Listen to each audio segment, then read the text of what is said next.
Hey everyone, it's Jayla, and today I'm going to be doing my monthly wrap-up for June and July because June was very, very disappointing.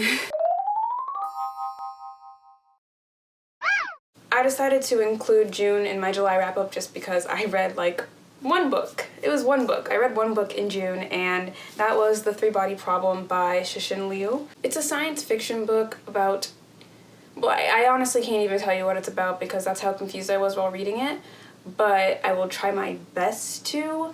Basically, there's like these people, and then they also play video games, and then the video game has a bigger meaning, and then aliens, and that's kind of all I know. It includes the Cultural Revolution of China, which I think took place in the 50s and 60s, and kind of shows like how ideology can really straight up brainwash or like control people and make them do horrible things. And that ties into the aliens in certain ways, which is really interesting because some people believe that aliens should absolutely come and take over the earth and humans are not worthy of like being alive because we're so horrible, and other people are like, no, human life is like deserves to be a thing.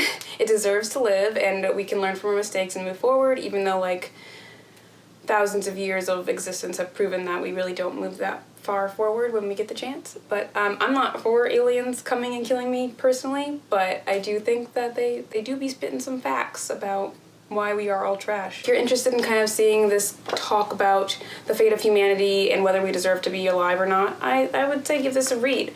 I will say that it was pretty confusing a lot of the time because this book goes heavy with the scientific jargon. Like, it does not pretend that you were just a meager college student who got her degree in communications and doesn't know anything about physics or quantum theory or any of that stuff, so it really just goes all in and you have to kind of pretend that you're a scientist too. But I can say that while I didn't like how dense it was, I still really enjoyed the book. The story itself is just very good at keeping you compelled to keep reading. So yeah, I wasn't mad at it, still gave it 4 stars, but I definitely think if you don't like science, this is not the book for you. The next thing I read was Watch Over Me by Nina LaCour, and I received an ARC of this, which was really cool. It comes out in September, so be on the lookout for that.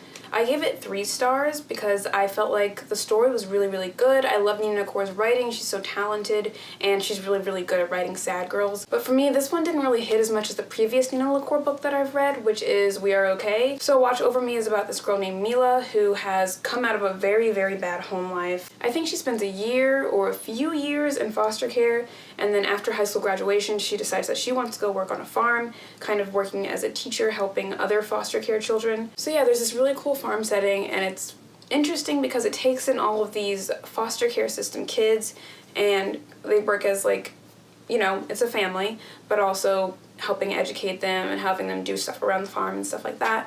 So yeah, it was really interesting kind of seeing her immersed in this new community, and low-key I was hoping that it would be a cult thriller. Like, she's kind of skeptical going into it. She's like, these people are kind of weird, I don't know what's going on, and I'm like, oh yes, it's a cult.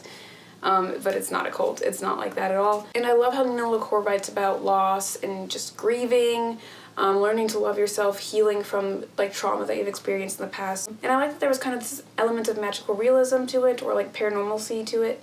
So that was also really interesting.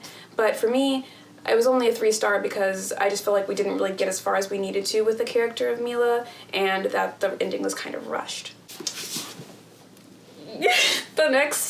The next thing I read was Heartstopper. The next thing I read was Heartstopper. I can't say it, I'm so happy, I have to stop smiling. The next book that I read was Heartstopper by Alice Oseman. I need you to sit up, hun, sit up. Be proud, you're beautiful. I love this book. I loved it so much. It was so good, it was so cute, and what do I have to do to get this kind of love in my life? Because I want it. So yeah, I bought this because everyone talks about it on BookTube. It's very popular. People talk about how cute it is, and I was like, yeah, whatever. Like, I'll read it when I read it. It's probably cute, but it's not like that cute. I was wrong. It's so cute. I'm sorry if you start hearing yard work in the background. That is my father choosing to mow the lawn. So anyway, this book is about this boy named Charlie and this boy named Nick, and they go to the same high school. Charlie is openly gay, not really by his own choice, but he's kind of just dealt with the bullying and everything that came with it. And now he's moved past it, people are more accepting of it, and he's openly gay, but you know, he's in a kind of an entanglement, if you will, and with this other kid, and he decides, like, no, I deserve better than this, da-da-da-da, like, I'm done with you, and he's just minding his business, and then he meets Nick, and Nick is just super nice and friendly to him. They have a class together, so they talk all the time, and then, like, it develops, and it's a really cute development. It's just... So yeah, I don't know what else to say about it. I just really love it so much, and I hope everyone reads it. That's all I have to say about that. 5 out of 5 stars. Go read it. So now we expose the fact that in July I had only read 2 books before the readathon for Reading Rush started. So Reading Rush started, and then I read Only Human by Sylvan Nouvelle. I gave this one 4 out of 5 stars. It is the finale to the Famous Files trilogy, and if you don't know what that is, the first book is Sleeping Giants, and it follows this girl who was riding her bike one day and she falls into a hole with a giant robot hand in it, and she's like, what the heck? What is this giant robot hand? And grows up to be a scientist working on this extremely top secret project to recover all of the missing body parts of this giant robot that possibly or possibly isn't from aliens. So yeah, this was the finale. It was really good. I don't appreciate, though, how Sylvan Nouvelle was just like, alright, we're just gonna jump 9 years into the future and you're just gonna know how to speak alien because I don't have time to explain it to you. So that was nice. I was like, okay, I don't know what it means, but I'll figure it out as we go, I guess. I love how he writes that everyone is just horrible. Every country's government, bad. Every person, bad. Alien governments, bad. All of it's bad. I like that he just does not have any faith in humanity. Obviously the people that, like, are the main characters have a little bit of morality and know right from wrong, but even they do questionable things sometimes. So I really enjoyed just kind of the full-on pessimistic point of view. I cannot stress enough how good the audiobooks for this trilogy are. You have to listen to the audiobooks. Like, you can read the books, whatever, but listen to them with the audiobooks. It's so good. Most of the story takes place in, like, conversations and files and news reportings and stuff, and so it's basically like if a newscaster were to read this to you, and then the next chapter is a recording of, like, an investigation going on. So it's really, really engaging. The acting is top-notch. There's a character in here named Catherine. Whoever read for Catherine, you worked your butt off, and I appreciate you. I think the only thing that I didn't really love about this book was there's this father-daughter relationship in there, and it's very angsty because, you know, dad and daughter can't really get along with each other, and there's, like, a boyfriend and stuff. So I think that I could have done without, because it's not really like the rest of the series was, but I really enjoyed the whole thing overall, and I'm sad to be done with the Famous Files, but I'm glad that I finally read this. The next book I finished for Reading Rush was And Still I Rise by Maya Angelou, and this book was really, really good. I think we all know Maya Angelou. She's famous for her writing, so I don't really have to explain anything about her, I guess. And Still I Rise was a poetry collection that kind of encapsulated her going through so many hardships, not just her, but, like, I guess women going through so many hardships, and kind of just being a boosting voice for women. It was very uplifting. I really enjoyed it. Do I love myself more because I read it? No. But do I want to? Yes. And that, I think, is her point. The next book I read was And Then There Were None by Agatha Christie, and I had a physical copy of it, but apparently I just completely lost it, which, fine with me, good riddance. If y'all didn't know, that book is racist. I talked about that in my last video. Just even a quick Google search will show you how racist it is, and I'm not putting anyone at fault for that because I obviously didn't know that until I started reading it. But yeah, research showed that it ain't it. So I realized I kind of did a disservice when I did my little vlog, whatever you would want to call that thing, and I didn't really explain the problematic parts of the book, so I just wanted to touch on them here. Here are the things that I learned about this book. Originally, it was titled 10 Little N-Words, which is a racial slur. Do I need to explain that to you? And that title came from a minstrel song that was created in, like, the 1890s or something like that. So the rhyme that you hear in the book, I believe, is 10 Little Indians, which was also, by the way, a title of the book that one publisher printed it as. I know a lot of people's editions say Soldier Boys, which I think is the common kind of way that they erased the problematic parts of the story. And so you would have, like, 10 little soldier boys went out to dine, so one of them choked, and then there were 9. So take that and then replace soldier boys with N-words, and then you get the original story. In the book it said Indians because I think that's what Agatha Christie changed the original song from, But I don't even know why she did that, because if she was just going to be saying racist phrases with her whole chest, then I don't understand why she would even change the song. The book also featured anti-Semitism, talking about how you couldn't trick Jews about money, or in like their big Jewish lips, or whatever that meant, because I was very uncomfortable with that description. I can tell that Agatha Christie was doing some of this to kind of show that these people are bad and that any of them could be behind the whole grand scheme, but it's just not really. You can do that in so many other ways. You don't have to be racist about it, honestly. But you did this for what? Why not? Why? Why not? Why, though? As far as the actual book itself, I don't really know why this is such a good mystery to people. I personally felt like the reveal was really trash. Like, it just was like, this is ridiculous. How would anyone, like, you want to leave people guessing, obviously, but we want to be able to guess at something. And that ending was like, how would anyone have guessed that? It was kind of dumb. For me, this book just wasn't worth the hype, personally, because of all the racism, but objectively because the story itself just didn't feel like it was that good to me. And the writing was pretty annoying too. Then I read The Beautiful by Renee Audier, and this book I gave 2.5 stars. I'm sad about that because I really wanted to enjoy this book. And it's not that I didn't like reading it necessarily, but I felt like it just didn't do what it needed to do to get me to fully give it at least 3 stars. Basically, it follows this girl who moves to New Orleans after leaving France, after something bad happens, and she's trying to start a new life, and she meets this girl who, like, takes her back to her place, and they basically, like, realize, vampires or whatever are among us. That was bad, too. Just don't come to me for summaries and synopsi? Just don't come to me, because I don't know how to talk. The things that I liked about the book were that the setting was super cool. It takes place in 1800s New Orleans, and there's so much food in there that I got so hungry while reading this book. I like that Celine, our main character, she comes from a tragic background, and she's kind of trying to move past it and prove to herself that she's worthy of, like, a new life or whatever. And that was cool. But for the story itself, it's definitely more of like she's in the middle of it just because she's attractive. It's not because of really anything else about her, which is fine, I guess, but everyone keeps trying to say how special she is, how smart she is, and just like determined and awesome. And I'm just like, no, you only care about her because she's pretty and she has big boobs, and that's all that there is. And everyone kept talking about how big her boobs were, which was super weird. I was like, let her be. Like, leave her boobs alone. Stop objectifying her any chance you get. And I don't mean like the dudes, I mean the girls were doing it too. And I was just like, y'all, please just stop. Big boobs? What?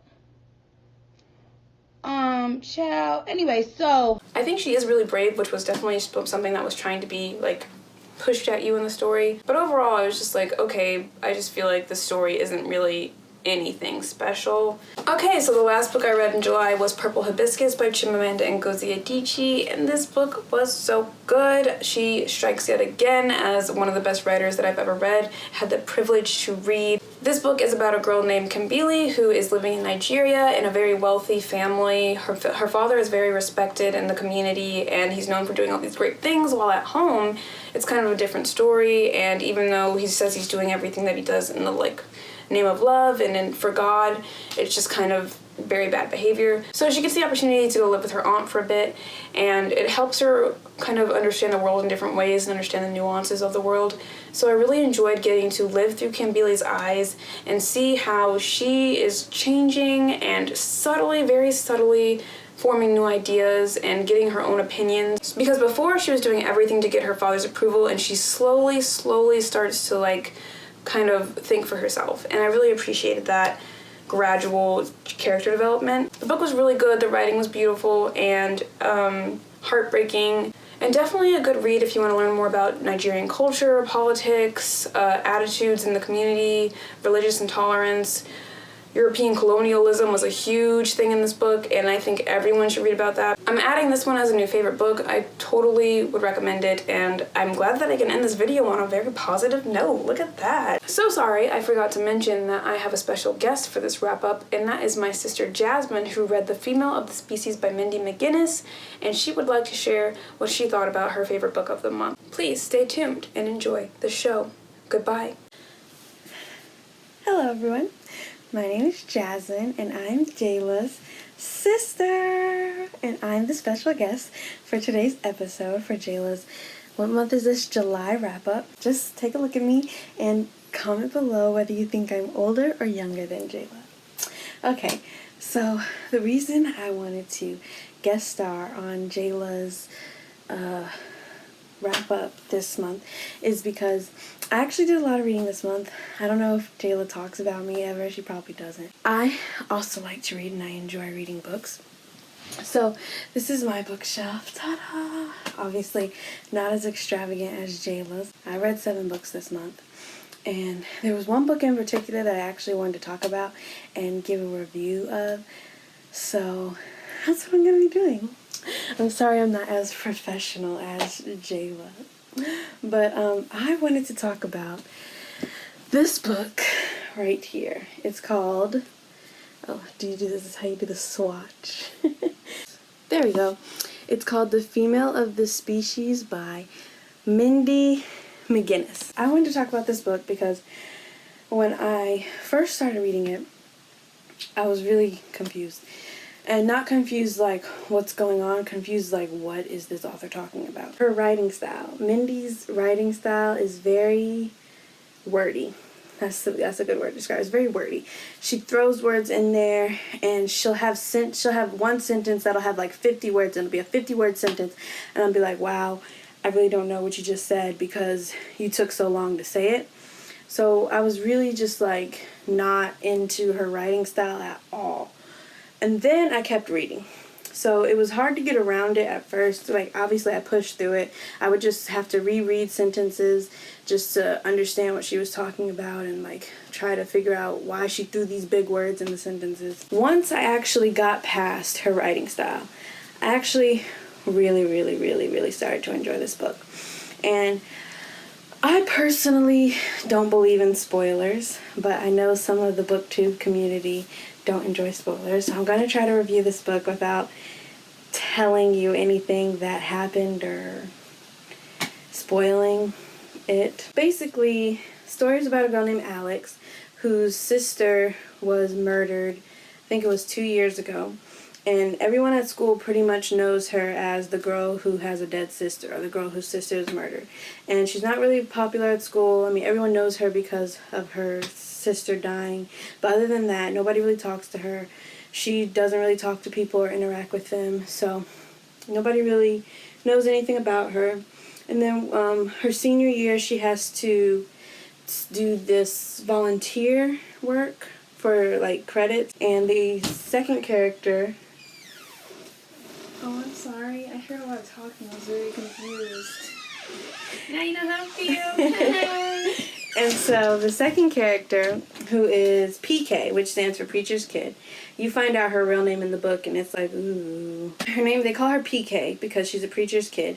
And so she ends up doing this volunteer work at this animal shelter with Alex.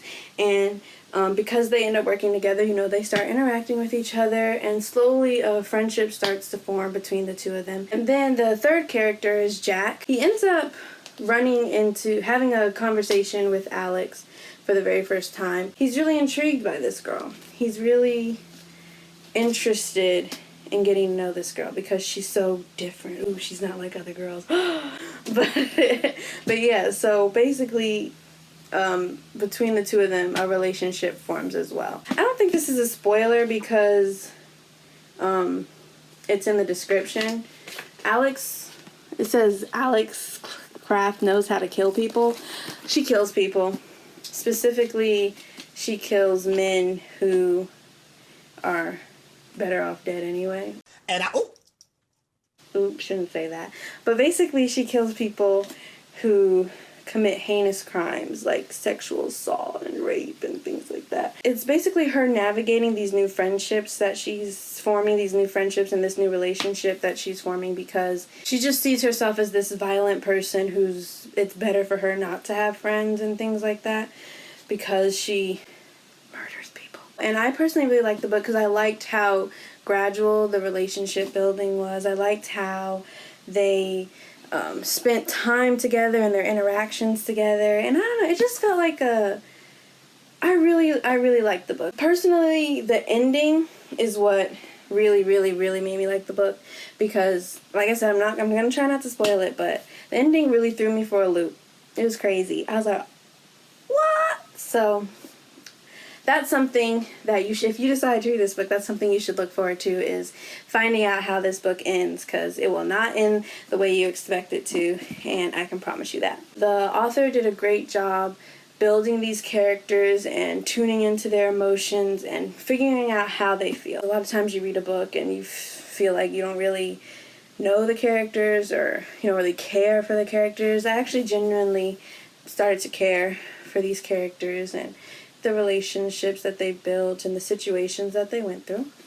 So yeah, that's all I wanted to say. I just wanted to talk about this book because it was my favorite read this month, and I think Jayla should feature me on her channel a little more. Comment down below, like and subscribe. But yeah, I'm Jasmine, I'm signing off, and if you liked me, tell Jayla to incorporate me into her channel some more. Bye!